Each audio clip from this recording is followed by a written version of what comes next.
Chivalry is dead.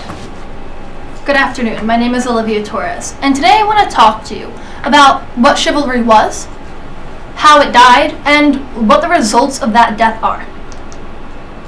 Don't worry, I broke it down to only include about a millennium or so, and we're going to go in deep to 3 specific time periods, starting with the age of chivalry and knighthood, moving on to Elizabethan London, and finally contemporary time, the world in which we live now.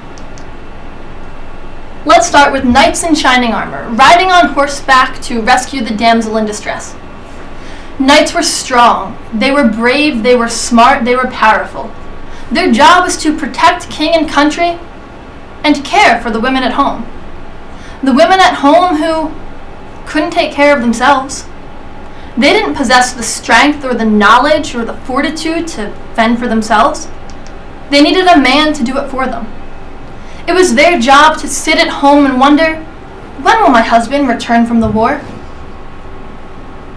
It was their job to sit there and look pretty, to allow themselves to be set to a lower standard, allow men to become superior, and just be dainty, nice little things to look at, sitting on a shelf, biding away time.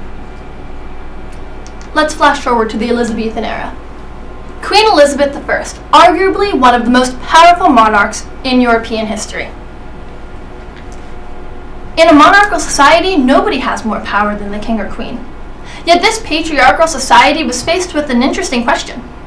How is it that a woman whose fellow women can't own property, can't have a job, can't even receive a proper education, yet they allow one of them to sit on the throne, wear their crown, and be the face of their nation?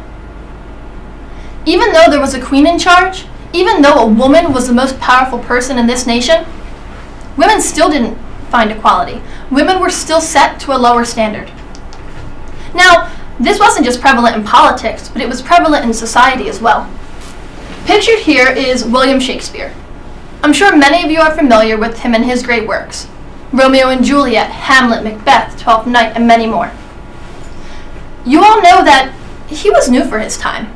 He challenged things, challenged ideals. He took the old-fashioned gender roles of men being the smart ones, the logical, rational, strong, and women being emotional, weak, dainty little beings. And he often reversed those. Now, it wasn't really obvious. He did it very subtly, but it was still there. Pictured behind him is a woman that many of you probably aren't familiar with, Amelia Lanier, also known as Shakespeare's Dark Lady. She wrote a poem that challenged the common ideology of the time, called Eve's Apology in Defense of Women. She gave men a catch-22 situation before the term was even coined. She told them, sure, you can blame women for original sin, but if you want to give us that accountability, then you have to give us credibility as well. We deserve credit where credit is due if we were able to take on the rational Adam, take him on and convince him to try the fruit. If you want to give us that accountability, give us the credibility. But say you don't want to do that. That's fine. Then you can't give us the blame because we're just women. We don't know any better. It's only our jobs to be emotional. It was up to Adam to say no. Adam needed to be the rational and strong one. You can't blame us if you're not going to give us credit for it. Which brings us to more modern society. This ad is from the 1950s.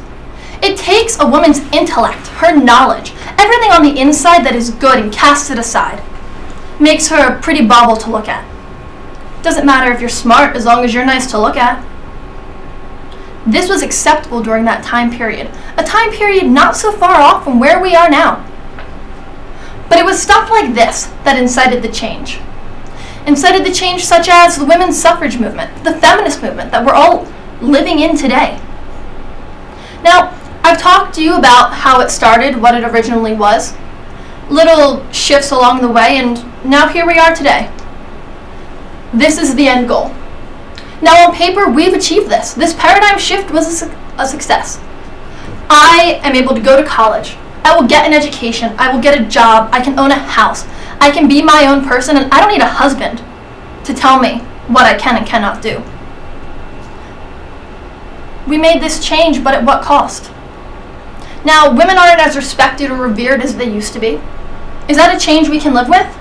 Sure, we got the equality that we so desperately sought, but along the way we lost some of the beauty of our species. Ladies and gentlemen, chivalry is dead. That can't be contested. But the question we need to ask ourselves is, was it worth it? Thank you.